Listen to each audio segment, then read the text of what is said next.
I never thought my breaking point would come during a family dinner, but here I was, gripping my wine glass so hard I feared it might shatter.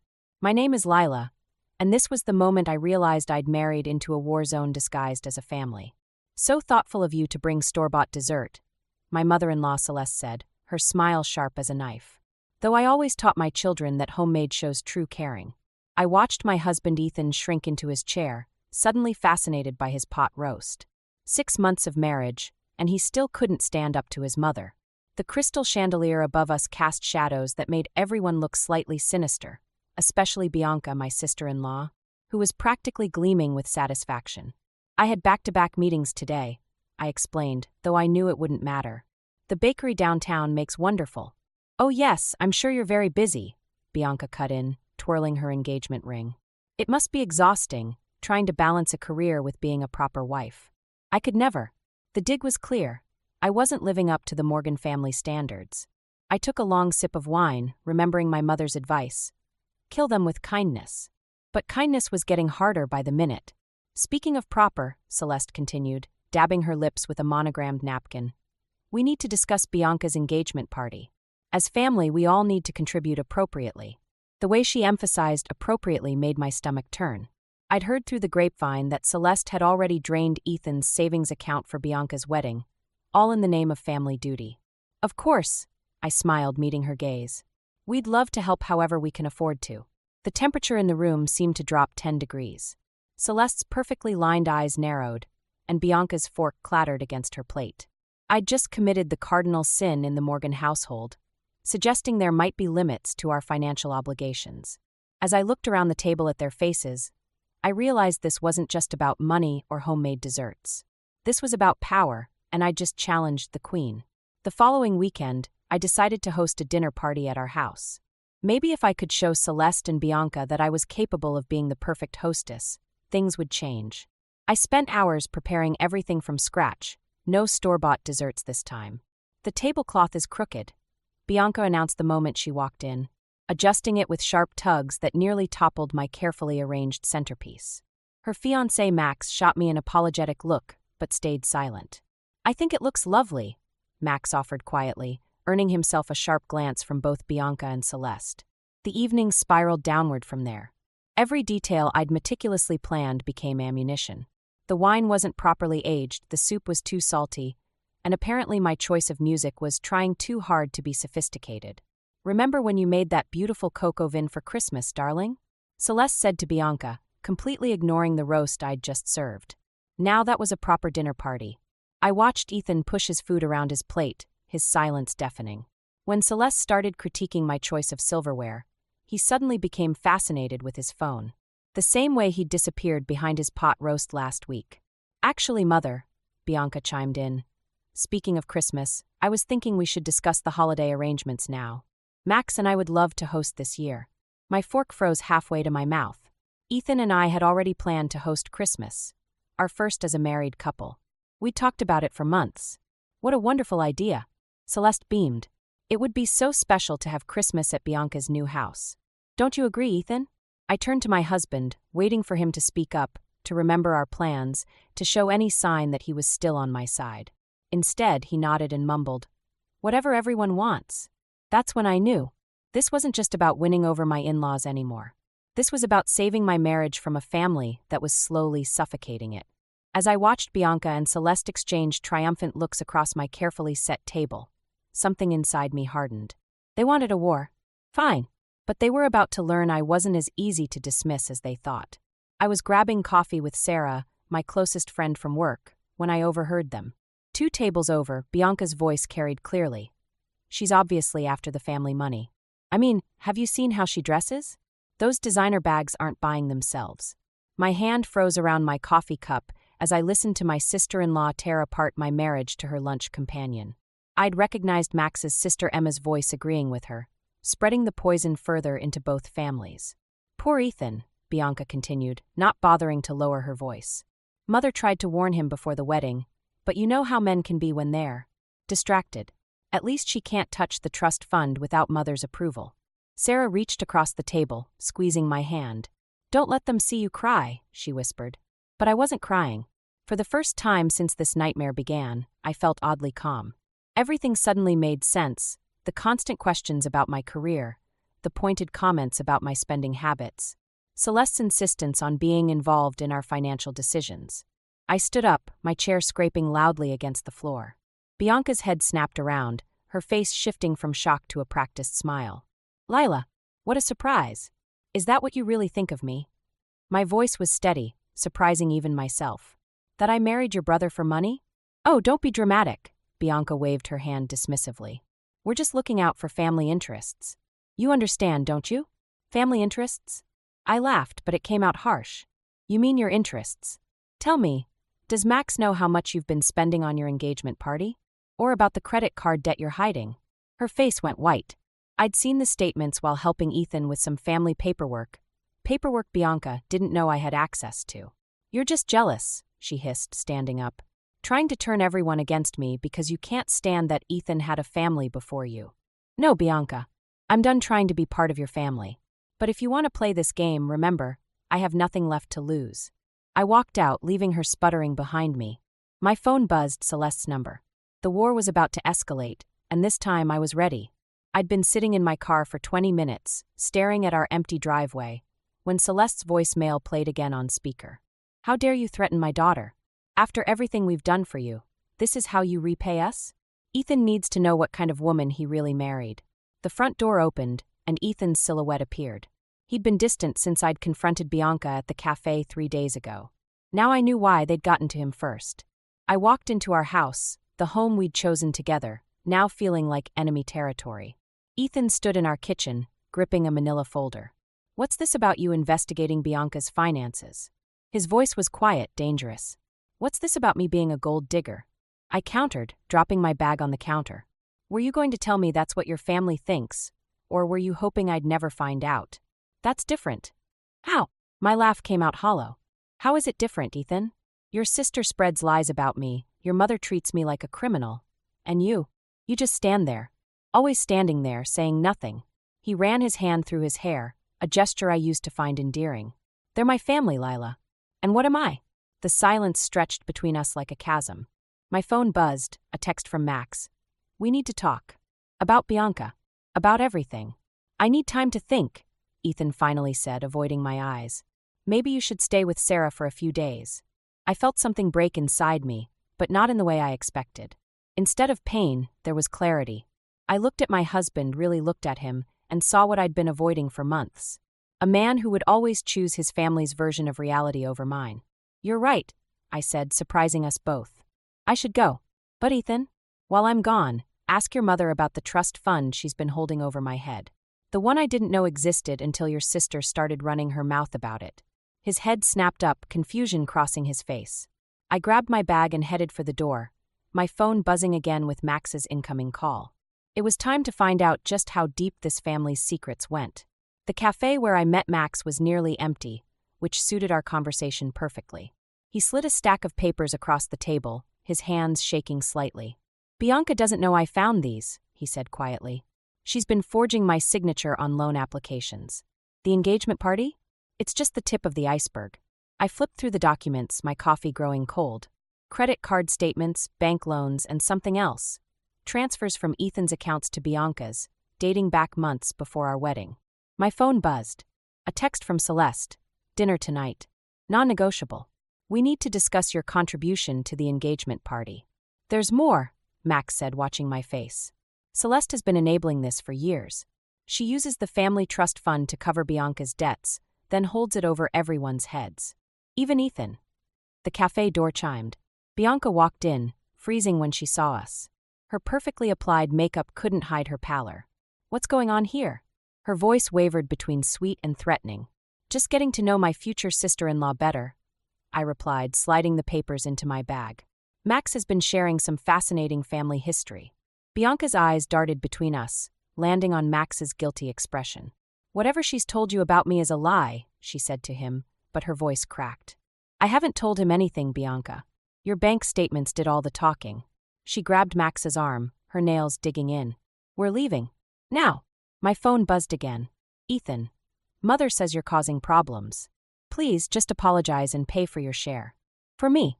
I looked up at Bianca, still clutching Max's arm, at her desperation to maintain control.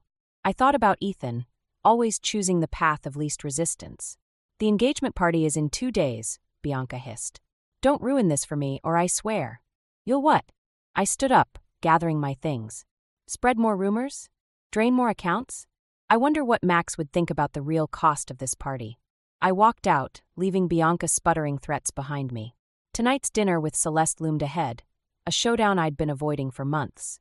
But now, armed with proof of their manipulation, I was ready. Let them try to force my hand. They were about to learn that some people are more dangerous when they have nothing left to lose. The engagement party sparkled with expensive champagne and fake smiles. I stood in the corner of the grand ballroom, watching Celeste work the crowd like a conductor leading her orchestra. Ethan hadn't spoken to me since I arrived, choosing instead to hover near his sister like a protective shadow. Time for the speeches. Celeste's voice rang out across the room. And a special announcement. My stomach clenched. I'd seen that predatory smile before. First, we must acknowledge the generous contributions that made this evening possible, Celeste continued, her eyes finding mine. Though some family members seem reluctant to share the financial burden. The room grew quiet. I felt dozens of eyes turn toward me. Mother, Ethan warned, but his voice was weak. No, let's be honest, Celeste pressed on. Lila has shown her true colors, refusing to contribute while spreading vicious rumors about Bianca's finances. I pulled the folder from my purse. You want honesty, Celeste? Let's talk about where the money for this party really came from.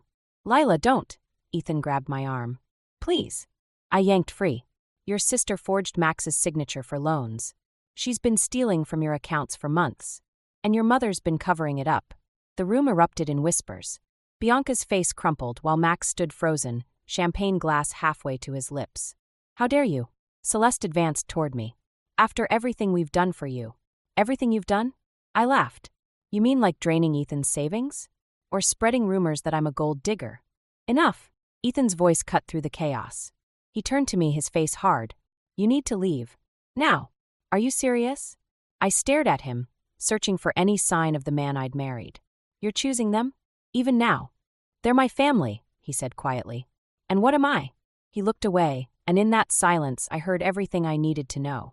I dropped the folder at Celeste's feet, documents spilling across the marble floor like confetti. Congratulations, Celeste. You win. I pulled off my wedding ring and placed it on top of the scattered papers. He's all yours. As I walked out, I heard Max's voice rise above the murmurs. Is it true, Bianca? Did you forge my signature? Sometimes winning means walking away. And sometimes revenge is letting people face the consequences of their own actions. 3 days after the engagement party implosion, I was packing the last of my things when someone pounded on my front door. I opened it to find Max, looking disheveled and determined. You need to come with me, he said. Now. I'm done with Morgan family drama. Bianca's threatening to kill herself. She's locked herself in her apartment after I called off the engagement. Celeste is there, making everything worse. I should have felt vindicated. Instead, my stomach twisted. That's not my problem anymore. No, but you're the only one who has all the pieces. The only one who saw through their act. His voice cracked. Please. 20 minutes later, we stood outside Bianca's apartment. Celeste was already there, hammering on the door. This is your fault, she spun toward me. If you hadn't. Enough. My voice cut through her accusations. Your daughter forged signatures, stole money, and destroyed relationships. And you enabled every bit of it. I was protecting my family. You were protecting your control. I moved past her to the door. Bianca? It's Lila. Silence, then a muffled voice. Come to gloat. No. I came to tell you I understand. I pressed my hand against the door. The pressure to be perfect, to meet impossible expectations. To be worthy of the Morgan name. Something thudded against the other side of the door. You don't know anything about it. I know your mother's love comes with conditions. I know what it's like to never feel good enough. The door cracked open. Bianca's mascara-streaked face appeared. I didn't mean for it to go this far, she whispered. I couldn't keep up with mother's expectations. Bianca, darling, I never, Celeste started. Don't. Bianca's voice hardened. Just don't. She opened the door fully, revealing the chaos inside, scattered papers, empty bottles, and in the center, a stack of unpaid bills and maxed-out credit cards. I'm calling a therapist, Max said quietly. This ends now. I turned to leave, but Bianca caught my arm. Why did you come? Because revenge isn't always about destroying someone. Sometimes it's about forcing them to face the truth. I walked away from the Morgan family for the second and final time, leaving them to face their own reflections in the wreckage of their carefully constructed facade. 6 months after walking away from the Morgan family, I found myself sorting through the last box of divorce papers when an unfamiliar envelope caught my eye. The return address was from a rehabilitation center, but the handwriting was unmistakably Celeste's. I almost threw it away. Instead, I opened it. "Dear Lila," it began. "Bianca's therapist suggested we write letters to those we've wronged. I've written and burned 17 versions of this one." I sat down, my hands shaking slightly. I spent my life building walls to protect my children, never realizing I was actually building a prison. When you arrived, you threatened everything. Not because you were wrong for Ethan, but because you were strong enough to see through our carefully constructed facade. The doorbell rang. Through the window, I saw Ethan standing on my porch, looking uncertain. I kept reading.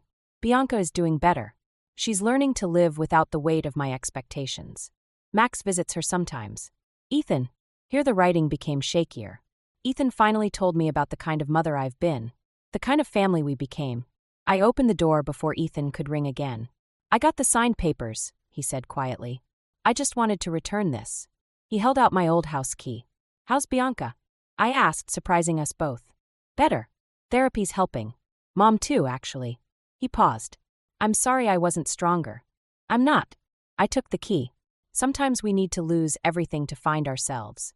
After he left, I finished Celeste's letter. "I won't ask for forgiveness. Instead, I'll thank you. Your revenge wasn't in exposing our secrets, but in forcing us to face them. You saved my family by breaking it apart." I folded the letter and placed it in my new life box, not to hold on to the past, but to remember that sometimes the greatest act of revenge is showing someone their own reflection and walking away. That night, I deleted the Morgan family from my phone contacts. As I did, a text from Bianca appeared. "Thank you for showing me how to be strong." I smiled but didn't respond. Some chapters need to stay closed, even if they taught us how to write better ones. This story is titled, "My Daughter Disowned Me and Told Me That Her Stepfather Was the Man She Deserved as Her Real Father, but later his true color shows up and she is begging me to reconcile." Hey everyone, before we jump into today's video, I need your help. We've noticed the channel is losing some traction, and subscribing is one of the best ways you can support us. It's quick, free, and it helps us keep bringing you awesome content. Your support means the world. Let's keep this channel growing together. Thanks so much. Now let's start the video. Hey Reddit. Alright, I didn't think I'd be sharing this, but here I am. I guess I just need to get it off my chest because I don't know who else to talk to. Last year my marriage officially ended. After 16 years, it all came crashing down. I'd been suspecting something for a while. My ex-wife was always on her phone, laughing at messages, coming home later from work, and acting different. When I finally confronted her about it, she denied it at first, said I was being paranoid and needed to trust her. But I wasn't crazy. Not 2 weeks later, she admitted she was emotionally involved with a guy from her office. Emotionally involved. Like, what does that even mean? I remember her saying, "It's not like I cheated, okay? I haven't slept with him." As if that made it better. To me, she might as well have been halfway out the door already. It didn't take long after that for us to call it quits. She said she wasn't happy in the marriage anymore, that we'd grown apart, and all the usual stuff you hear when someone's got one foot in a new relationship. The divorce process wasn't easy. Even though we kept it mostly civil, there was always this underlying tension. I knew she was texting him, probably seeing him, while we were untangling the life we'd built together. But this story isn't about her. It's about my daughter and me. Our daughter is 14, and she's always been closer to my ex-wife. They did everything together. Spa days, shopping trips, baking cookies. I never minded it before. I figured it was natural for her to gravitate toward her mom. And honestly, we had our own special connection. I used to take her out for ice cream after soccer practice, or we'd stay up late on weekends playing games or watching movies. She'd crawl up beside me on the couch with her blanket, and everything felt perfect. That's what made this whole thing so hard. When the divorce was finalized, my daughter completely pulled away from me. At first, I told myself it was just the shock of the separation. She was probably just upset or confused. I tried so hard to make her comfortable. I kept her room at my new place just the way she liked it. I'd pick her up and take her out for dinner, buy her little gifts I thought she'd like. I tried to be upbeat, never talked badly about her mom, never said a word about the affair. I thought if I showed her that I was still dad, things would go back to normal. But they didn't. Every time I saw her, she was cold. She'd give me one-word answers, barely make eye contact, and spent most of the time on her phone. If I asked about school or her friends, she'd shrug me off like it was a chore to even talk to me. The worst part was seeing her smile fade when she came to my house. Like I could tell she didn't even want to be there. I tried to give her space. I thought maybe she'd come around after a while. But one night, everything changed. It was a random Tuesday. I'd picked her up from school, and she was quiet the whole ride to my place. I figured maybe she'd had a rough day, so I didn't push. When we got to the house, I made her a snack and sat with her on the couch. I asked her how her day went. She just kept scrolling on her phone like I wasn't even there. "Hey," I said gently. "Everything okay? You seem quiet." That's when she sighed, put down her phone, and looked right at me. "Why do you even try so hard, Dad?" I was confused. "What do you mean?" She rolled her eyes. "I mean, Mom's happy now. She deserves to be happy, and her stepdad's name is a much better man for her. Honestly, he's the kind of father I deserve too." I don't even know how to describe how I felt in that moment. It was like my heart stopped beating for a second. "What?" I asked, my voice barely above a whisper. She shrugged like she hadn't just said the most painful thing I'd ever heard. "I'm just saying, he's better for Mom, and he's better for me too. He actually cares." I didn't yell. I didn't get angry. I didn't even know how to react. I just sat there, stunned, looking at the girl who used to think the world of me, the girl who used to hold my hand and call me her hero. "That's not fair," I finally said. My voice cracked. She shrugged again. "It's true, though." I didn't say another word. I got up and went to the kitchen because I didn't want her to see me breaking down.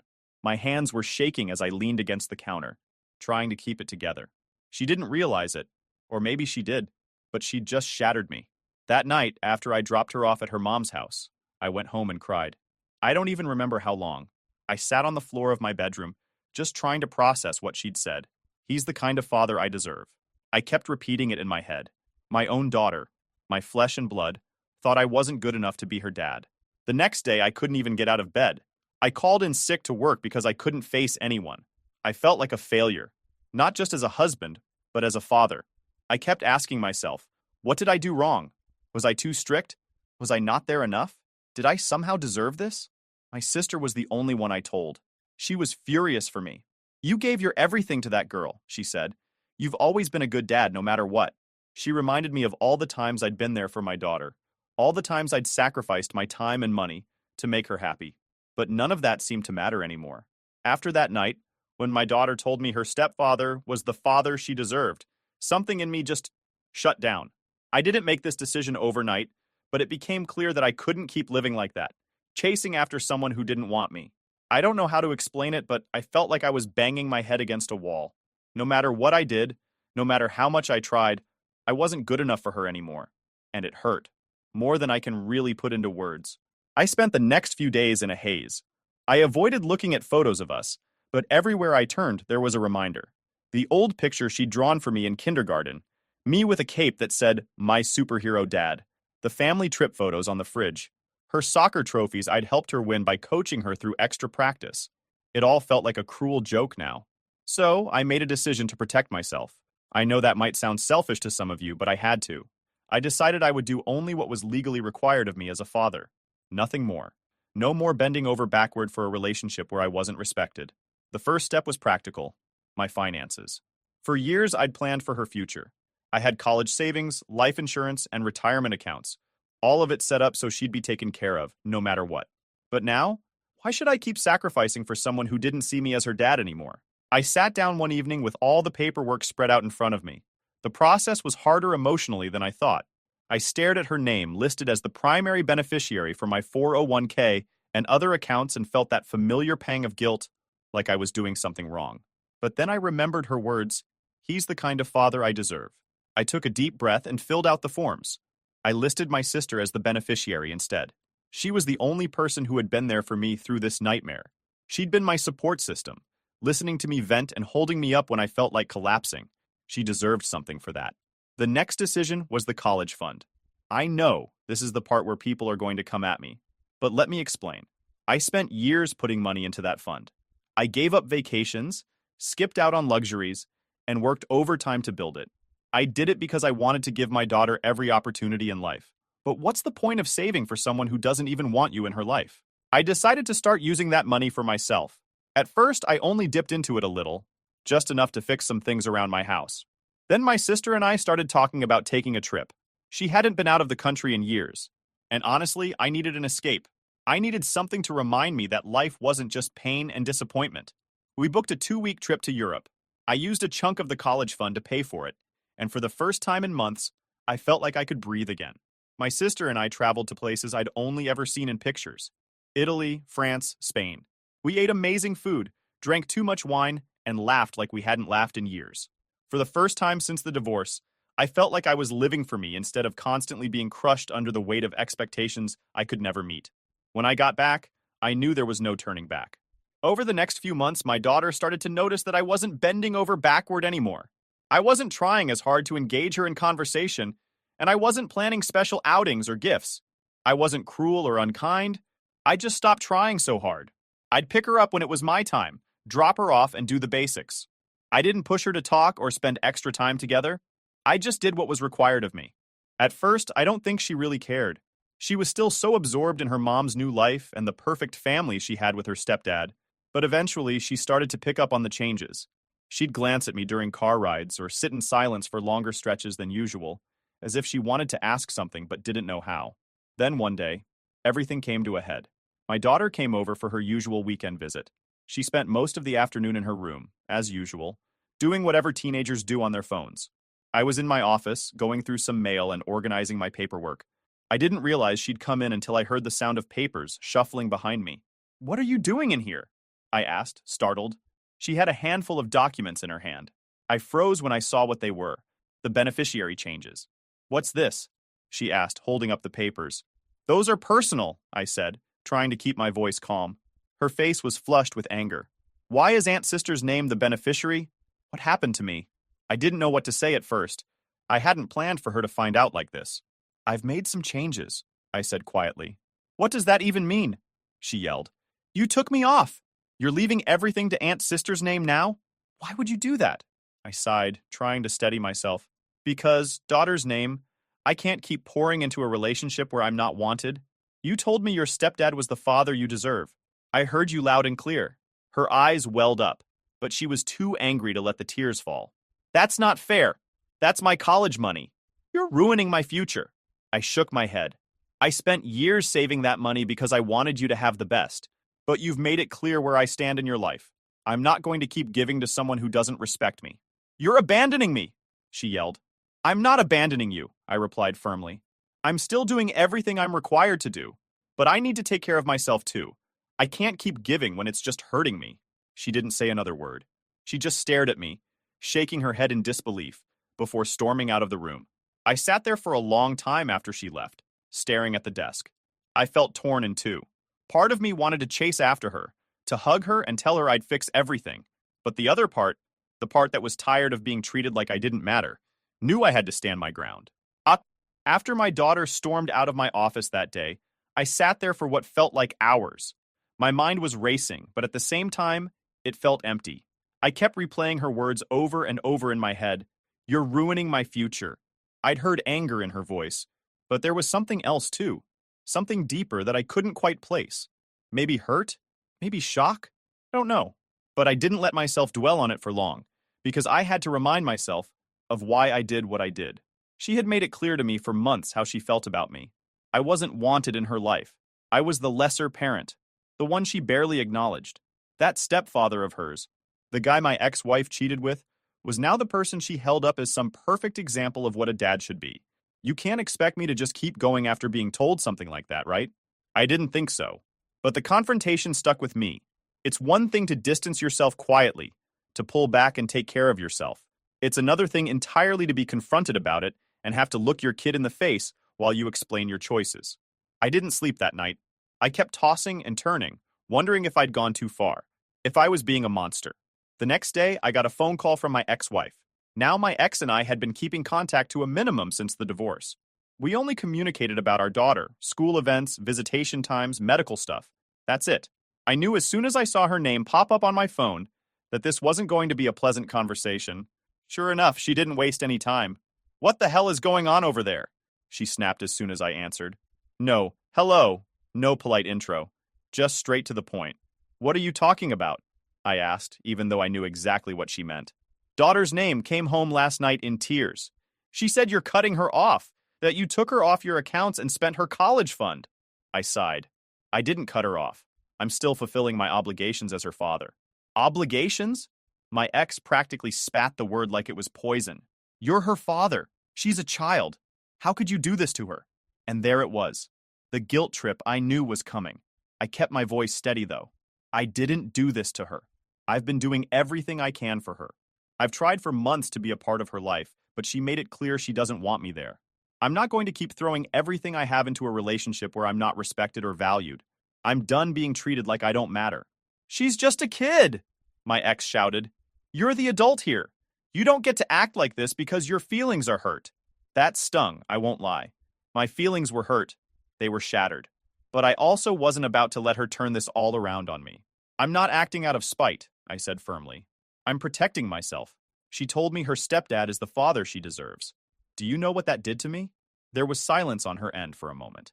Maybe she didn't expect me to say that. I don't know. Finally, she replied, quieter this time. She didn't mean that, you know. She's a teenager. She says things she doesn't mean. I let out a bitter laugh. Funny how everyone always wants to excuse what she says and does. But I'm the bad guy when I decide to protect myself. Look, I'm not arguing with you about this. I'm still doing what I'm required to do as her father. But that's all. My ex didn't have a response to that. She just hung up, leaving me staring at my phone, feeling like I'd just been hit by a truck. For the next week, things were tense. My daughter didn't text me, didn't call, and when I picked her up for my visitation time, she didn't even look at me. She sat in the car, headphones on, staring out the window like I wasn't even there. At my house, she stayed in her room the entire time. She didn't eat dinner with me, didn't talk to me, nothing. I'd knock on her door to let her know food was ready, and I'd get a muffled, "I'm not hungry." I didn't push. What was the point? The silence between us was unbearable. It was like living with a stranger. And as much as I tried to convince myself that I was doing the right thing, it didn't stop the guilt from creeping in. I'd sit on the couch at night, staring at the empty seat where she used to curl up beside me, and I'd wonder, was I doing the right thing? Was I making everything worse? I told my sister about all of it.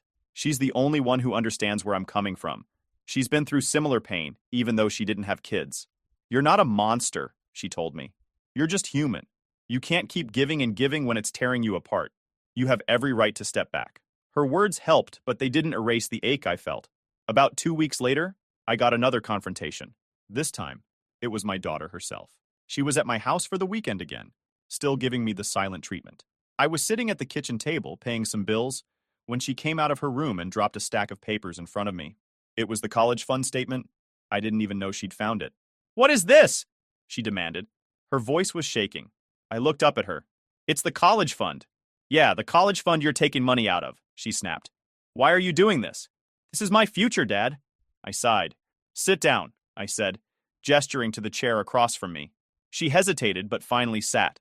"I need you to listen to me, okay?" I said. "That money, I saved it because I wanted to give you the best. I worked overtime, skipped vacations, did everything I could to build that for you. But then you told me I wasn't the father you deserved. Do you know how much that hurt?" Her face turned red. "I didn't mean it like that." "But you said it," I replied gently. "And you've spent months treating me like I don't matter.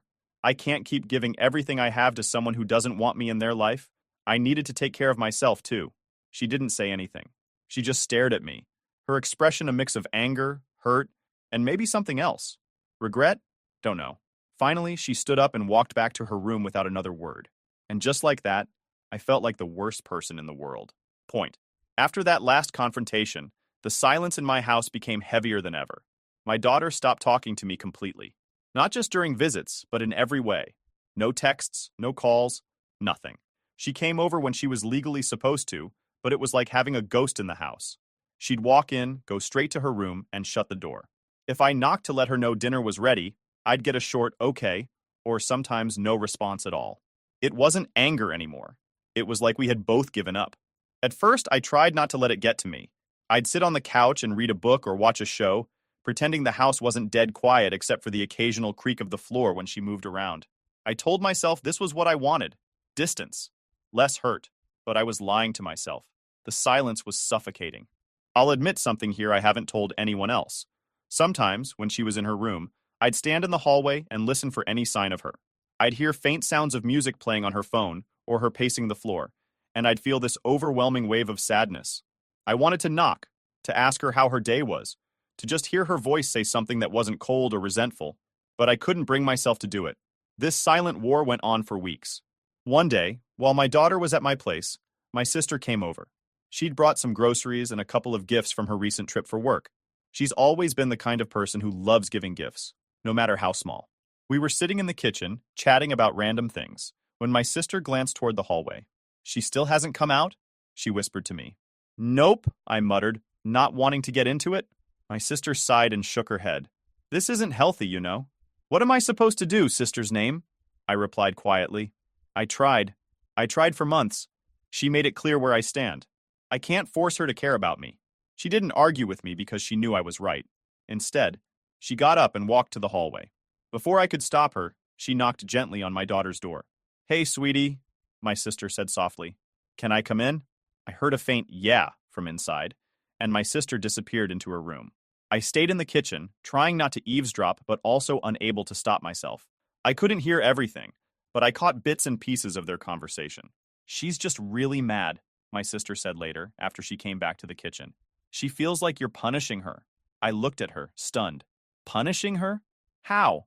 "She sees the money stuff as a punishment," my sister replied. "Like you're taking everything away from her because she hurt you. She doesn't get that you're trying to protect yourself." I sighed, rubbing my temples. How do I make her see that? I'm not trying to ruin her life. I'm just done being a doormat. I can't keep letting her treat me like I don't matter. "I don't know," my sister admitted. "But this silence isn't helping either of you." She was right. I knew she was right. That night, I decided to try talking to my daughter. I didn't know what I was going to say, but I figured anything was better than the Cold War we'd been living in. I knocked on her door, and for once, she didn't ignore me. "Come in," she said, though her voice was flat. I opened the door and found her sitting on the bed, knees pulled up to her chest, staring at her phone. I sat down on the edge of the bed, leaving space between us. For a long moment, neither of us said anything. Finally, I spoke. "Can we talk?" She shrugged. "About what?" "About everything," I said. "About how we got here." She didn't look at me. "You don't want to talk to me. You've made that clear." "That's not true," I said quietly. "I do want to talk to you. But every time I tried, you shut me out. You treated me like I was nothing. Do you know how much that hurt?" She looked up then, and I saw something flicker in her eyes. Maybe guilt. Maybe sadness. "I didn't mean to." "But you did," I interrupted gently. "You told me I wasn't the father you deserved. You chose your stepdad over me. And I get it. Maybe he's great. Maybe you like him. But that doesn't mean I stopped being your dad." She looked down at her hands, silent. "I've made mistakes," I admitted. "Maybe I pulled away too much. Maybe I made decisions you don't agree with. But I did it because I didn't know how else to protect myself. You have no idea how much it hurt to hear those words from you, to feel like I didn't matter to you anymore." Her voice was quiet when she finally spoke. "I didn't mean it like that. I was mad. And you were always so serious and quiet after the divorce. It felt like you didn't care anymore." I felt a lump in my throat. "I care more than you know. But I didn't know how to act when you pushed me away." We sat there in silence for a while, neither of us knowing what to say next. It wasn't a magical moment where everything got fixed. Far from it. But it felt like the first time we were actually listening to each other, instead of fighting or shutting down. Before I left her room, I said, "I don't know how to fix this, but I want to try. You're still my daughter. I still love you." She didn't respond, but she didn't tell me to leave either. It had been a few weeks since I told my daughter the truth, that I wasn't going to keep chasing after someone who didn't want me in their life. Things were quiet, but not in a peaceful way. She still came over for her visits, but it felt more like a formality than anything else. She stayed in her room most of the time, and I let her. I wasn't going to force her to be around me anymore. Then, out of nowhere, everything changed. It was late one Friday night when my phone rang. I was half asleep, and for a second I thought I was dreaming when I saw my daughter's name pop up on the screen. She never called me, ever. I sat up quickly, my heart pounding as I answered. "Hello?" Her voice came through the line, choked with tears. "Dad, can I come over?" I was instantly on alert. "What's wrong? Are you okay?" "Please," she whispered. "Can I just come over? I don't want to be here right now." I didn't ask any more questions. "Of course. I'll come get you." When I pulled up to my ex-wife's house, my daughter was already outside, sitting on the curb with a backpack next to her. She looked smaller than I'd ever seen her, like a kid again. Her face was blotchy from crying, and when she saw me, she stood up quickly, wiping her eyes. "What happened?" I asked as she climbed into the passenger seat. She didn't answer right away. She just stared out the window, her arms crossed tightly over her chest. "Can we just go?" she said softly. I nodded and started driving. We sat at the kitchen table later that night. I'd made her some tea, and she held the mug between her hands like it was the only thing grounding her. She was quiet for a long time before she finally spoke. "Stepdad's name cheated on Mom," she said, her voice barely above a whisper. I froze. I hadn't expected that. "What?" She swallowed hard and looked down at the table. "They had this huge fight tonight. Mom found out he's been seeing someone from his gym. I guess it had been going on for a while. She yelled at him and he lost it." I clenched my fists under the table. "Lost it how?" Her lip trembled, and I could see the tears welling up again. "He started saying all these awful things. About her. About me. He said Mom was pathetic for trusting him, and he called me a spoiled little brat. He said I'm just as worthless as she is." I felt my blood boil. My chest tightened, and I had to take a deep breath to calm myself down before I spoke. "He said that to you?" She nodded, tears streaming down her face now. "Yeah. He told Mom he's sick of playing dad to someone else's kid, like it was some chore for him." I sat back in my chair, trying to process what I was hearing. I didn't know how to feel. On one hand, I was furious. Furious that this man, who had been so smug and perfect in her eyes, had shown his true colors. On the other hand, I felt a dull ache because this was exactly what I had feared. My daughter had built him up as the perfect father, the man I could never measure up to, and now he had torn her down. "Why didn't you call your mom?" I asked gently. "She was crying," she whispered. "I didn't want to be there. I didn't want to hear them fighting anymore." She looked up at me then, her eyes red and swollen. I didn't know where else to go. The words hit me harder than I expected. For months, she had treated me like I was nothing, like I didn't matter. Now, when her world was falling apart, I was the one she turned to. I wanted to comfort her, to wrap her in my arms, and tell her everything would be okay. But I couldn't ignore the months of hurt she had put me through, the way she had chosen that man over me, thrown me aside like I was replaceable. The next morning, she came downstairs while I was making coffee. She looked like she hadn't slept, but she was calmer. "Dad," she said quietly, standing in the doorway. I turned to face her. "What is it?" She looked down at the floor, wringing her hands. "I'm sorry." "For what?" I asked, though I already knew. "For everything," she said. Her voice cracked. "For saying all those awful things to you. For shutting you out. For treating you like you didn't matter. I was wrong. I thought he was, I don't know, better, I guess. I thought he cared about me more than you did. But he doesn't. He never did. I was so stupid." I stared at her for a moment, letting her words hang in the air. Part of me wanted to forgive her right then and there. I wanted to tell her it was okay, that we could put everything behind us.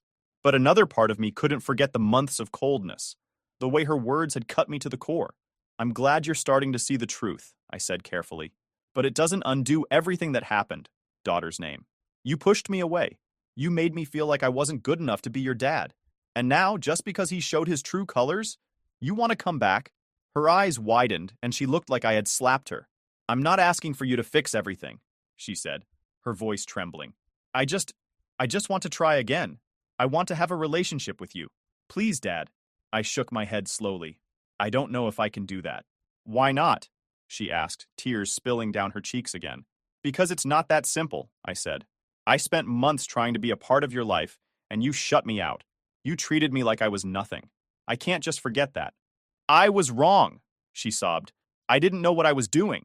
I was mad at you because of the divorce, and I took it out on you. I thought Stepdad's name was better than you, but I was wrong. He's awful. He doesn't care about me. But you do." I looked at her, feeling that familiar ache in my chest. "I do care about you. I always have. But I can't keep putting myself in a position to be hurt again. I need time, and you need to figure out who you are and what you want." "So that's it?" she asked quietly. "You're just going to give up on me?" "I'm not giving up on you," I replied. "But I'm not going to let you hurt me again. If you want to fix this, it's going to take time. I need to see that you actually mean it, not just because things fell apart with him." She wiped at her face and nodded, though I could see how much it hurt her. "Okay," she whispered. "I'll prove it. I promise. So Reddit, Please help me. Should I forgive my daughter? My ruthless mother-in-law and sister-in-law poisoned my drink, leaving me for dead while they stole my luxury hotel and fortune. After months in a coma, I returned stronger. At the family gala, their faces froze in terror as I entered, alive and ready to unleash the revenge they never saw coming. My name is Elena Rodriguez, and I thought I had everything I ever wanted in life. Growing up in a small town in Mexico, I never imagined that one day I'd be the owner of a chain of successful boutique hotels across California. Building my business wasn't easy. I worked tirelessly, often late into the night, with only my dreams to keep me going. But eventually I succeeded. My hotels became known for their warmth and impeccable service, attracting guests from all over the world. When I met Victor Morgan, I thought I'd found someone who understood me. He was charming, attentive, and seemed genuinely proud of what I had achieved. Victor came from an old money family in Los Angeles. The Morgans had once been one of the most powerful names in California real estate, but their empire was faltering. Victor often talked about how he wanted to rebuild the family legacy, and I believed we could do it together. Our romance moved quickly. Within a year, we were married. Looking back, I realized I was blinded by love. I didn't notice the subtle red flags, the way Victor always deferred to his mother, Catherine, or how his sister, Fiona, seemed to treat me with thinly veiled disdain. At the time, I brushed it off as nerves or cultural differences. I thought I could win them over. After the wedding, everything changed. Catherine, a regal woman in her late 50s with a sharp tongue, made it clear that I was not what she had envisioned for her son. She often commented on my background, making snide remarks about how I didn't quite fit in with their circles. Fiona, in her early 30s and obsessed with her image, was no better. She constantly criticized my style, my accent, and even the way I ran my business. At first, Victor seemed to support me. He would tell me to ignore them and focus on our life together. But as time went on, I noticed a shift. He began siding with them in arguments, questioning my decisions, and pressuring me to spend more time at home instead of managing my hotels. It was subtle at first, but soon it became clear. They wanted me to give up my business entirely.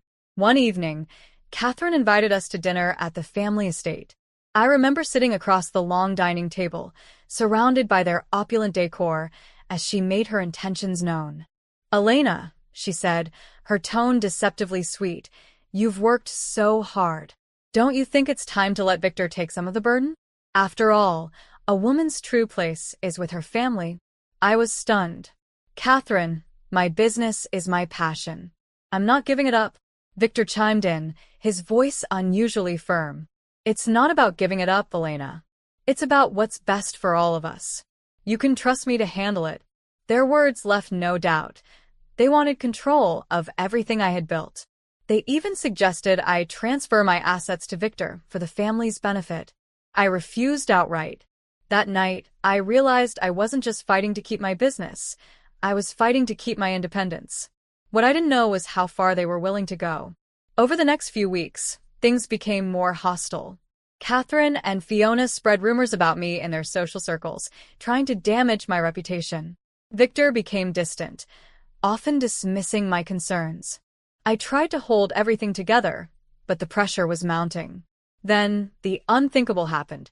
It was another family dinner, the kind I had started to dread.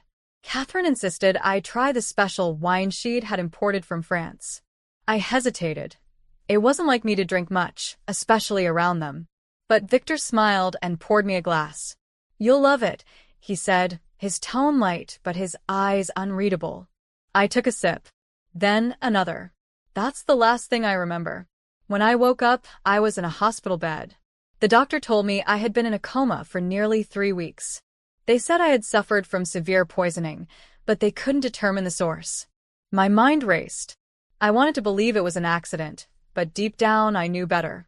Victor was there when I woke up, but his concern felt hollow. He barely met my eyes as he explained what had happened.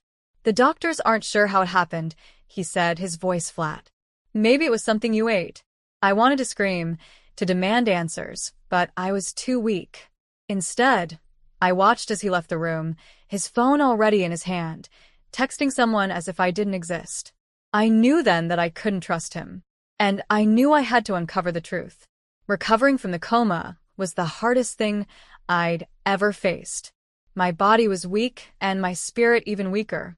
Lying in that hospital bed, I couldn't shake the feeling that this wasn't just bad luck or an accident. My instincts told me it was something much darker. But who would believe me? I couldn't prove anything, not yet. Victor visited a few more times during my recovery, but his demeanor was cold, almost resentful, as if my survival had inconvenienced him. Catherine and Fiona never came, which didn't surprise me. They had barely pretended to care about me when I was healthy, so why start now? When I finally returned home, everything felt off. My once beautiful home felt like a prison. Catherine had redecorated parts of the house without asking me, and Victor had moved some of my belongings into storage. It was as if they were erasing my presence, piece by piece. I needed answers. I hired a private investigator, someone discreet who wouldn't alert the Morgans to my suspicions. His name was Mark Daniels, and he came highly recommended. When I explained my situation, he didn't look surprised. "You're not the first person to deal with a family like this," he said. His confidence reassured me. Mark started digging into everything, the family's finances, their connections, and most importantly, the events leading up to my poisoning. I knew I couldn't trust anyone, so I kept my plans secret. Not even my closest friends knew what I was doing. While Mark investigated, I tried to regain control of my life. I returned to managing my hotels, but things were different. Several key staff members had abruptly resigned, and some of my best clients had been poached by competitors. It was clear someone was trying to destabilize my business. One evening, Mark called me with an update. "Elena, I've found something," he said. His voice was calm, but I could sense the urgency. We met at a small coffee shop, away from prying eyes. "What did you find?" I asked, barely able to contain my anxiety. He slid a folder across the table. Inside were photographs, financial records, and a USB drive. "Your husband and his family have been busy," he said. "Catherine and Fiona have been funneling money from their real estate deals into a private account. They're using your name and assets as collateral for their failing ventures." I felt a wave of anger and disbelief. "They're stealing from me?" "It gets worse," Mark said. "I also found footage from the night you were poisoned. The security cameras at the family estate captured Catherine instructing the staff to prepare your drink. One of the kitchen workers admitted that Fiona paid him to tamper with it." My stomach turned. It was one thing to suspect they hated me, but to see evidence of their betrayal, it was overwhelming. "Victor?" I asked, my voice barely above a whisper. Mark hesitated. "He's not innocent, Elena. He knew what was happening. He didn't stop it and he didn't warn you." The realization hit me like a punch to the gut. The man I had loved, the man I had trusted, had stood by and let this happen. I couldn't let them get away with it. But I also knew I had to be smart. Storming into the family estate and confronting them would accomplish nothing. I needed a plan. I decided to play their game, but on my terms. I told Mark to keep digging while I began my own quiet campaign. I started showing up at the Morgan real estate offices, posing as a supportive wife interested in helping with their business. Catherine and Fiona were suspicious at first, but Victor vouched for me, saying I wanted to make amends after our recent tensions. What they didn't know was that I was collecting information. I paid close attention during meetings, overheard conversations, and accessed documents whenever I could. Over time, I began to piece together the full scope of their schemes. Catherine had been using fake property deals to inflate the company's value, fooling investors into pouring money into a sinking ship. Fiona had partnered with shady developers, skimming profits and laundering money through offshore accounts. And Victor, my Victor, had signed off on everything. One night, after a particularly tense meeting, I confronted Victor privately. "Do you even care about what they've done to me?" I asked, my voice trembling with anger. "Elena, you don't understand," he said, avoiding my gaze. "This is about family. You're either with us or against us." "Family?" I laughed bitterly. "You let them poison me, Victor. You stood by while they tried to destroy everything I've worked for. That's not family. That's betrayal." He didn't respond. His silence spoke louder than any words could. I left that conversation more determined than ever. I wasn't just fighting for myself anymore. I was fighting to expose the truth. Mark and I gathered everything we needed: financial records, witness statements, and the security footage from the night of the poisoning. The pieces were falling into place, but I knew I couldn't stop there. I needed a public platform, a way to reveal the Morgans' corruption to the world. As I gathered evidence against the Morgans, the weight of their betrayal grew heavier. Every piece of information Mark uncovered was another blow to my trust, my love, and my belief in the life I thought I had. But it also fueled my determination to fight back. This wasn't just about reclaiming my assets or my business. It was about taking back my dignity and ensuring they could never hurt anyone else. My opportunity came sooner than I expected. The Morgans were planning a high-profile charity gala, a flashy event designed to restore their tarnished reputation and attract new investors. Catherine was boasting about it at every meeting, calling it the revival of the Morgan legacy. The irony wasn't lost on me. I decided the gala would be my stage. If I was going to expose them, I wanted the whole world to see their fall. I worked with Mark to finalize our evidence: forged contracts, fraudulent property deals, offshore accounts, and, most damning of all, the footage of Catherine and Fiona's poisoning scheme. Every document, every statement was meticulously organized. Meanwhile, I continued my double life, pretending to support the Morgans while secretly working against them. It wasn't easy. Catherine's sharp eyes always seemed to linger on me a little too long, as if she suspected something. Fiona's snide remarks had grown harsher, and Victor, well, he had become a stranger. He avoided me at home, burying himself in work or disappearing for hours without explanation. I stopped caring. Whatever love I'd once felt for him was gone. As the gala approached, I began reaching out to key players in their world: investors, journalists, and even a few of their employees who had been coerced into silence. Many were hesitant to speak out, fearing retaliation, but I promised them anonymity and protection. Slowly, people started to come forward, sharing their stories of manipulation and deceit. The night of the gala finally arrived. The Morgans had spared no expense, transforming their estate into a glittering spectacle of wealth and opulence. Guests in designer gowns and tailored suits filled the grand hall, sipping champagne and exchanging pleasantries. Catherine and Fiona worked the room, their polished smiles hiding the rot beneath. Victor stood off to the side, looking as hollow as I felt. I waited until the event was in full swing before making my move. As Catherine stood on stage, delivering a speech about the resilience and vision of the Morgan family, I stepped forward.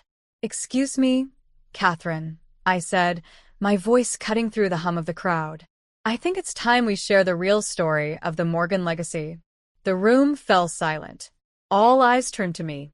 Catherine's smile faltered, replaced by a flicker of panic. Fiona's hand tightened around her glass, and Victor, he just stared at me, his face unreadable. "I've spent the past few months uncovering the truth about this family," I continued. "What you see here tonight, the luxury, the wealth, it's built on lies, fraud, and betrayal." I turned to the screen behind me, where Mark had set up a projector. One by one, the evidence played out for the entire room to see. Fake property deals, forged signatures, offshore accounts, it was all there. Gasps and murmurs filled the air as the guests realized the extent of the Morgans' corruption. But it wasn't over yet. And if that wasn't enough, I said, my voice steady despite the pounding in my chest, this family also tried to kill me. I played the footage from the night of my poisoning. Catherine's voice echoed through the hall as she gave instructions to the staff, and Fiona's smirk was unmistakable as she handed over the tampered bottle of wine. The crowd's shock turned to outrage. Catherine stormed forward, her composure shattered. "You have no proof. This is all fabricated," she screamed, but her voice lacked conviction. "I think the authorities will decide that," I said, stepping aside as police officers entered the room. Mark had coordinated with them to be on standby, and they wasted no time taking Catherine and Fiona into custody. Victor tried to intervene, but an officer stopped him. "Elena," he said, his voice pleading for the first time, "you don't have to do this." I met his gaze, feeling a strange mix of pity and contempt. You made your choice, Victor. Now I'm making mine. As they led the Morgans away, I felt an overwhelming sense of relief. For the first time in months, I was free. But the night wasn't over. I turned back to the stunned guests. This isn't just my story. It's a reminder that power and greed can destroy lives. But standing up for the truth, that's what rebuilds them. The applause that followed was a blur. All I could feel was the weight lifting off my shoulders. The Morgans had taken so much from me, but they hadn't won. The morning after the gala, I woke up to a flood of messages and calls. News outlets were ablaze with headlines about the Morgans' downfall. The footage from the gala had gone viral, and people were already labeling it one of the biggest scandals in California's business history. Catherine and Fiona were in custody, charged with fraud, conspiracy, and attempted murder. Victor, too, was under investigation, though his involvement seemed more passive. It didn't matter. To me, they were all guilty. The legal battle that followed was grueling. I testified against them, recounting every betrayal, every calculated move they had made to destroy me. It wasn't easy reliving those moments in court, but it was necessary. I wasn't just fighting for myself, I was fighting for justice. As the trial unfolded, more victims of the Morgans came forward. Investors who had been cheated, employees who had been threatened, and even former friends they had used and discarded. The weight of evidence was overwhelming. The court found Catherine and Fiona guilty on all charges, sentencing them to lengthy prison terms. Victor's involvement was less direct, but he didn't escape unscathed. He lost his position in the company, his reputation was destroyed, and he was ordered to pay significant restitution to the victims. For me, the court's decision was bittersweet. I had won, yes, but it came at a cost. My trust in people had been shattered, and the scars of their betrayal would take time to heal. Still, I knew I couldn't dwell on the pain. I had a life to rebuild. The court also ruled that the Morgans' remaining assets, including their properties and shares in the company, would be liquidated to compensate for the damages they had caused. A significant portion of these funds was awarded to me as restitution for the losses I had suffered. It was poetic justice. The empire they had tried to take from me was now mine to rebuild. But money wasn't my only focus. I knew I wanted to turn this experience into something meaningful, something that could help others. I used part of the settlement to establish a foundation for women who had faced betrayal and abuse, providing them with legal and financial support to rebuild their lives. I called it the Resilience Project. My hotels, which had been struggling during the ordeal, became my sanctuary. I poured my energy into revitalizing them, creating spaces that celebrated community and strength. Guests often approached me, saying they had read my story and found inspiration in my journey. It was humbling, and it reminded me why I had fought so hard to begin with. One day, as I stood in the lobby of my flagship hotel in Los Angeles, a young woman approached me.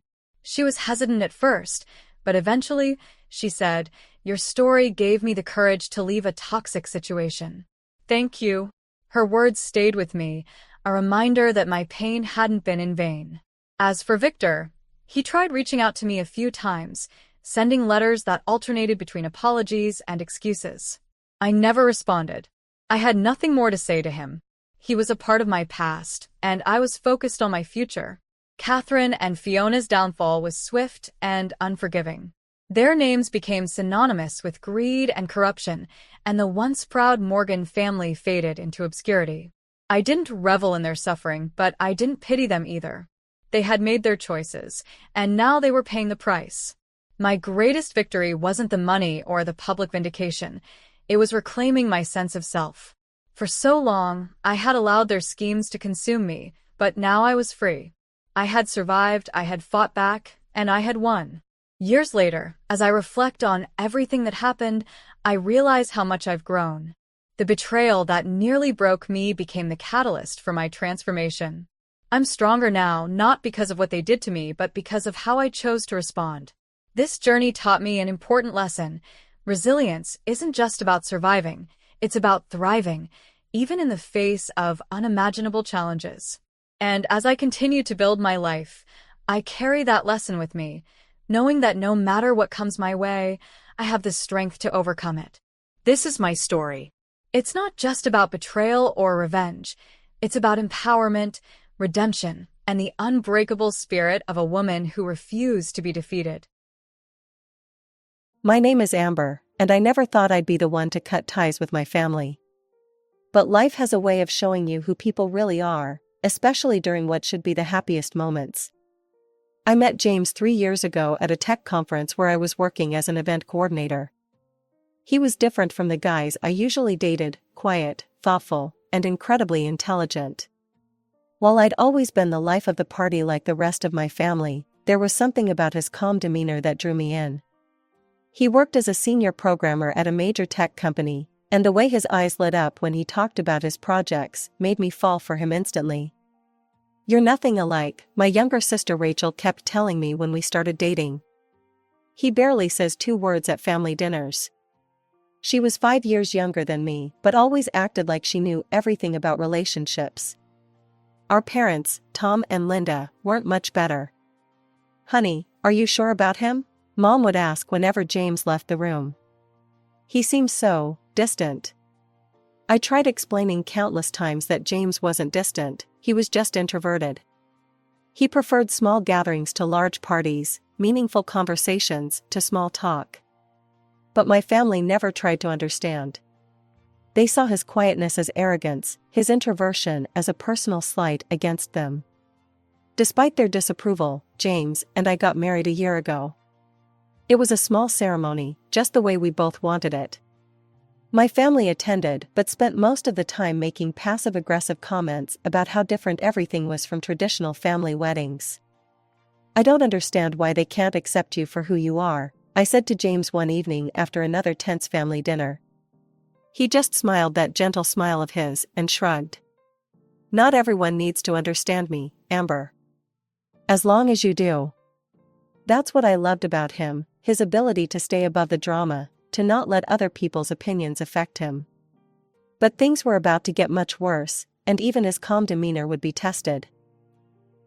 It started with a phone call from Mom last weekend. "Amber, dear, we're having a family dinner next Saturday. Just you, though, we know James doesn't enjoy these gatherings." I felt my blood pressure rising. "What do you mean, just me?" "Well," Mom hesitated, her voice trailing off. "We're having some relatives over, and you know how James is with crowds. We thought it would be better if..." "If what, Mom?" "If my husband stayed home while I pretended to be single at family gatherings?" "Sorry, Mom, but I'm not coming without my husband. That's not how marriage works."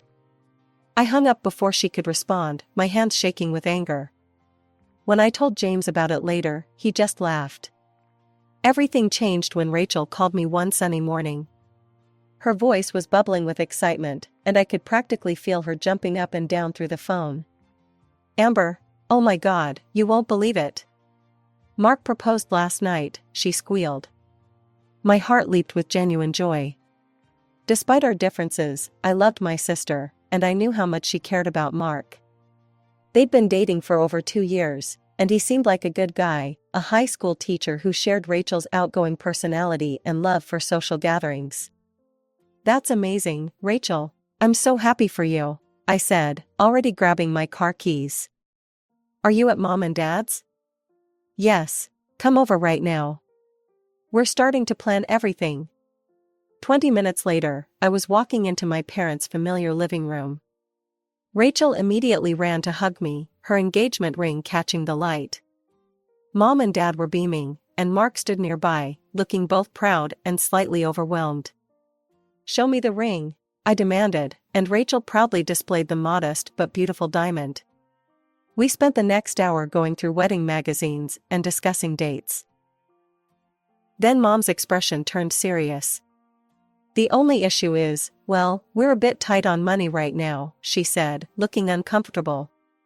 "With Dad's recent medical bills and everything." I watched Rachel's face fall slightly, though she tried to hide it. Without hesitation, I heard myself say, "I'll give you $10,000 for the wedding." Rachel launched herself at me, nearly knocking me over with her hug. "Oh my God, Amber. Thank you, thank you, thank you. Even Mom and Dad looked impressed. That's incredibly generous of you, honey, Mom said, actually sounding sincere for once. Later that evening, I told James about everything while we were having dinner in our kitchen. His response surprised me. I have an idea, he said, putting down his fork. What if we also get them tickets to the Maldives for their honeymoon? As a surprise gift at the wedding? I stared at him, dumbfounded. The Maldives? But that would cost about $20,000, he finished. I know. I'll use my personal savings. I've been thinking about what you said, about building bridges with your family. Maybe this could help them see me differently. I felt tears welling up in my eyes. This was the man my family thought was cold and arrogant, offering to spend his own savings to give my sister her dream honeymoon. Are you sure? I asked, still stunned by his generosity. He smiled and pulled me into a hug. Absolutely. But let's keep it a secret until the wedding. It'll make it more special. That night, as I lay in bed thinking about everything, I felt hopeful for the first time in ages. Maybe this would finally help my family see James for who he really was, not the antisocial person they'd labeled him as, but the incredibly thoughtful, generous man I'd fallen in love with. The months leading up to Rachel's wedding flew by in a whirlwind of planning and preparations. Every weekend seemed to bring a new decision to make, and Rachel wanted my opinion on everything. I was touched that she valued my input. What do you think about this venue? Rachel asked one Saturday, showing me pictures of an elegant converted warehouse.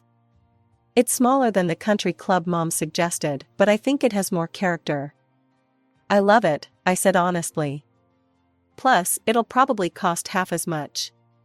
Rachel nodded, chewing her lip. That's what I was thinking. Mark and I want to keep things simple, no more than 50 guests. We're both trying to be practical about money. I admired her approach. Unlike some brides who went crazy with expensive demands, Rachel was being surprisingly sensible. We spent hours comparing flower arrangements, tasting different menu options, and visiting dress shops, always with an eye on the budget. You don't think it's too plain? She asked, twirling in a sleek, minimalist wedding dress that cost a fraction of what Mom had expected her to spend. It's perfect, I assured her. Sometimes less is more. Every time we made another decision or checked another item off the list, I couldn't help but smile, thinking about the surprise waiting for them. James would occasionally ask how the planning was going, and I'd catch him grinning when I mentioned Rachel's offhand comments about wanting to travel someday.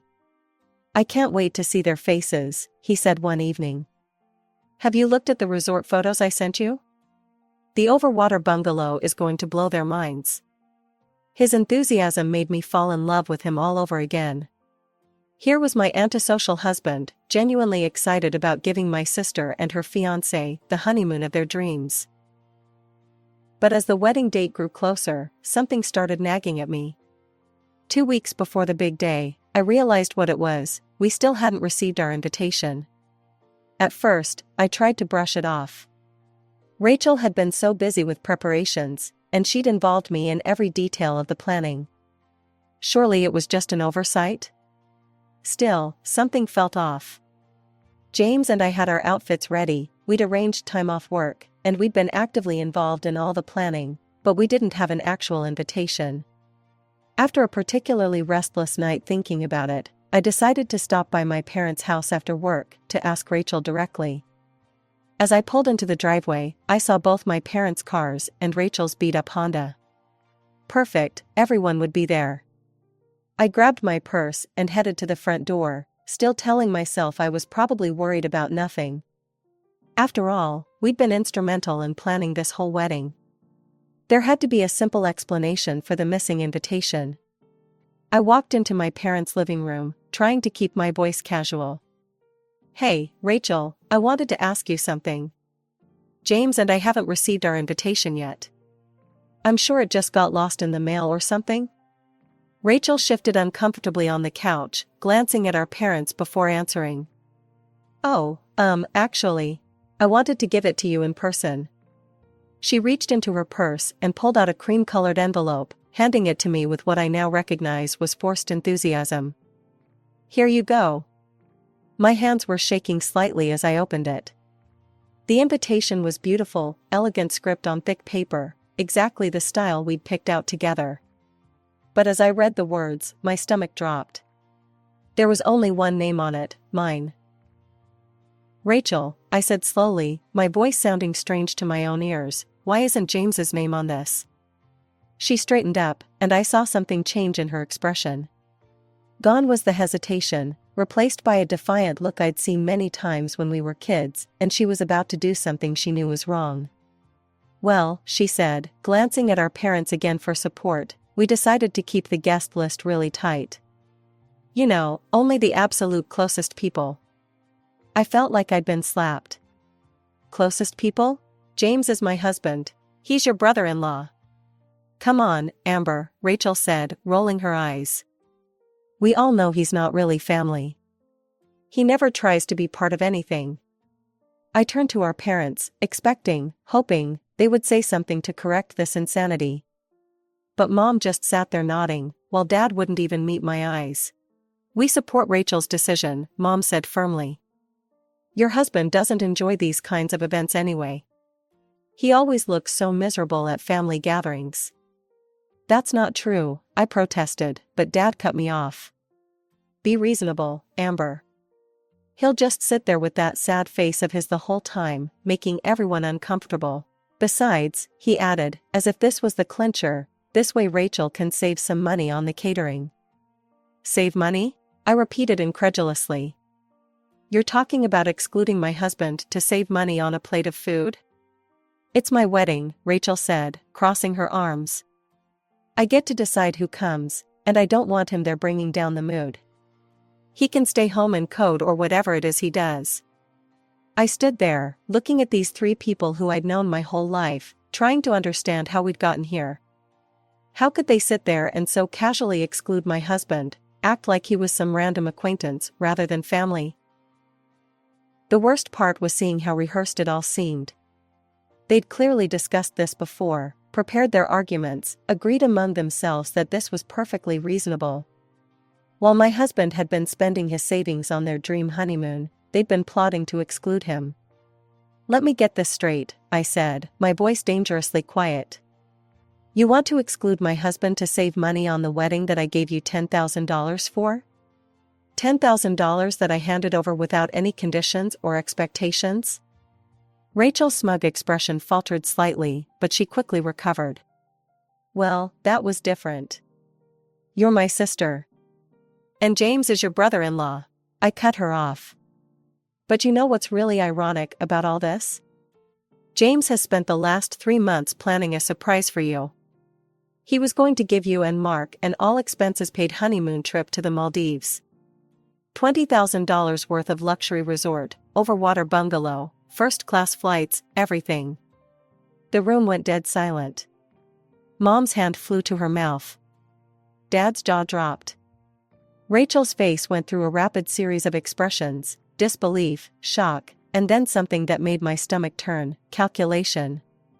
"The Maldives?" Rachel's voice had completely changed, becoming sweet and conciliatory. "Oh my God, Amber, I was just kidding about the invitation thing. Of course James is invited. Here, let me fix the card right now." She reached for her purse, pulling out a pen. I stepped back, physically recoiling from her sudden change in attitude. "Don't bother. The trip is cancelled." "What? No." Rachel jumped up. "Come on, I said I was joking. Don't be so sensitive." "Honey," Mom stepped in, her voice honey-sweet, "your sister was just stressed about the wedding planning. You know how brides can be. Of course we want James there." Dad nodded vigorously. "Absolutely, he's family." I looked at their faces, faces I'd known and loved my whole life, and felt nothing but disgust. 5 minutes ago, they'd been united in excluding my husband. Now, at the mention of an expensive gift, they were falling all over themselves to backtrack. "You're right, Dad, he is family. Which is why I'm not going to let you treat him like this." I turned and walked toward the door, ignoring their protests. The drive home was a blur. When I walked through our front door, James took one look at my face and knew something was wrong. We sat on our couch as I told him everything, the invitation, their excuses, their sudden change of heart when they learned about the Maldives trip. James listened quietly, his face calm as always, but I could see the hurt in his eyes. He'd spent months planning this surprise, genuinely excited about giving Rachel and Mark this gift, and they couldn't even be bothered to invite him to the wedding. "What do you want to do?" he asked finally. "Cancel the trip," I said without hesitation. "And I'm not going to the wedding. I can't sit there and celebrate with people who treat you like this." "Are you sure? They're your family." I shook my head firmly. "You're my family. And I won't let anyone treat my family like this." James nodded, opened his laptop, and within minutes had cancelled the Maldives reservation. The money was immediately refunded to his account. As I watched the transaction complete, I felt a strange mixture of sadness and relief. That evening, my phone wouldn't stop buzzing. First came the calls, Rachel's name flashing on my screen every few minutes, alternating with Mom and Dad's. I silenced them all. Then the messages started flooding in. "Please don't do this to me," Rachel texted. "The Maldives has always been my dream." "Sweetheart, let's talk about this rationally," Mom wrote. "Don't make any hasty decisions about the trip. Think about your sister's happiness," Dad chimed in. "This is her special day." As I scrolled through their messages, something became crystal clear. Not one of them mentioned James. Not one expressed regret for trying to exclude him from the wedding. Not one acknowledged how hurtful their actions had been. Every single message focused on one thing: the cancelled honeymoon. "You can't cancel the Maldives trip," Rachel's next message read. "We already told Mark's parents about it." I felt a cold laugh escape my throat. Of course they had. They'd probably started bragging about their luxury honeymoon the moment I left the house. "The trip is already cancelled," I typed back. "The money has been refunded. Don't contact me again." Then I did something I never thought I'd have to do. I blocked my sister's number. And my parents' numbers too, for good measure. James and I spent the rest of the evening watching movies on the couch, trying to pretend everything was normal. But the next morning, our peaceful Saturday was shattered by loud banging on our front door. Before we could even respond, the door burst open. My parents must have used their emergency key, the one I'd given them years ago for actual emergencies. Rachel stormed in first, followed by Mom and Dad. They didn't bother with hellos or explanations. "How dare you cancel our honeymoon?" Rachel screamed, her face red with anger. "You have to reinstate it right now." "Calm down," James said, standing up from the couch.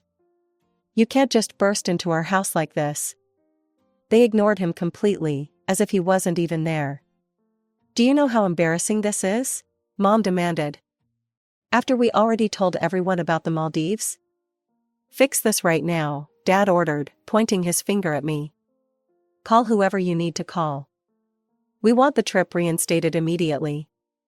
I stood my ground, my voice steady, despite my racing heart. "I'm not giving expensive gifts to people who don't respect my husband or me. The trip is cancelled, and that's final." Rachel's face contorted with rage. "You know what? Don't bother coming to my wedding at all. You're not invited anymore. I don't want you there." "Rachel," James started to say, but she cut him off. "Shut up, this is all your fault. Ever since Amber married you, she's changed. She used to be fun, she used to be normal." I took a deep breath, my voice coming out surprisingly steady. "You want to talk about money? Fine. Let's talk about the $10,000 I gave you for this wedding." Rachel's face went pale so quickly I thought she might faint. Mom and Dad stopped their angry muttering. "That's right," I continued. $10,000 that I could legally demand back right now, since you've uninvited me from the wedding. That's how gifts work, Rachel. They can be rescinded if the occasion they're meant for no longer applies to the gift giver. You wouldn't, Rachel stammered, her previous bravado completely gone. No, I wouldn't, I agreed. You can keep the money. Consider it your wedding gift from your horrible, unfun sister who doesn't want to come to your wedding anyway. But the Maldives, Rachel's voice cracked. The Maldives was never yours to begin with, I said firmly. It was a surprise gift from the man you couldn't even be bothered to invite to your wedding. The man you've all treated like an outsider for years. Well, congratulations, you've finally succeeded in pushing us both away completely. Rachel's face crumpled, and she burst into tears. But I'd dreamed about the Maldives my whole life. It's not fair. Mom and Dad immediately wrapped their arms around her, like they always had when we were kids, and she didn't get her way. They shot me venomous looks as they guided her toward the door. I watched them leave, coddling my sobbing sister between them, and felt nothing. No guilt, no sadness, just exhaustion. The door clicked shut behind them, and suddenly the house was quiet again. James came up behind me and wrapped his arms around my waist. I leaned back against him, drawing strength from his steady presence. I'm so tired, I whispered. Tired of their arrogance, tired of them only thinking about themselves, tired of them treating us, like this. I know, he said softly, kissing the top of my head. I turned to face him, a small smile forming on my lips, despite everything. You know what? Let's do something with that refunded money. Something for us. What did you have in mind? We've been talking about getting a new car. $20,000 would make a nice down payment. James grinned. I might have been looking at some options already. Want to go car shopping? 2 weeks later, we were driving home in our brand new hybrid SUV. It was beautiful, practical, and most importantly, it was ours, a symbol of our life together, our priorities, our future. As I ran my hand over the pristine dashboard, I couldn't help but feel we'd made the right choice. The day of Rachel's wedding came and went. I spent it deliberately busy. James and I took our new car for a long drive along the coast, had lunch at a quiet seaside restaurant, and tried our best not to think about what was happening back in town. But that evening, after we returned home, I couldn't help myself. I opened Instagram and went to Rachel's page. The wedding photos were already up, professionally shot, carefully filtered, perfectly posed. But as I scrolled through them, I noticed something. Rachel's smile never quite reached her eyes. In every photo, even the candid shots, she looked distracted. Unsettled. Like someone trying too hard to prove they're having the time of their life. 2 days later, my Aunt Susan called. She'd always been my favorite relative, Mom's younger sister, but completely different from her in every way that mattered. I need to tell you something about the wedding, she said, her voice serious. Your mother made a speech. One of those passive-aggressive masterpieces she's so good at.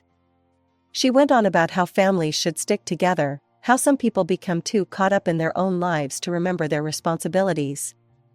Then she said something about greed destroying family bonds. I felt my chest tighten.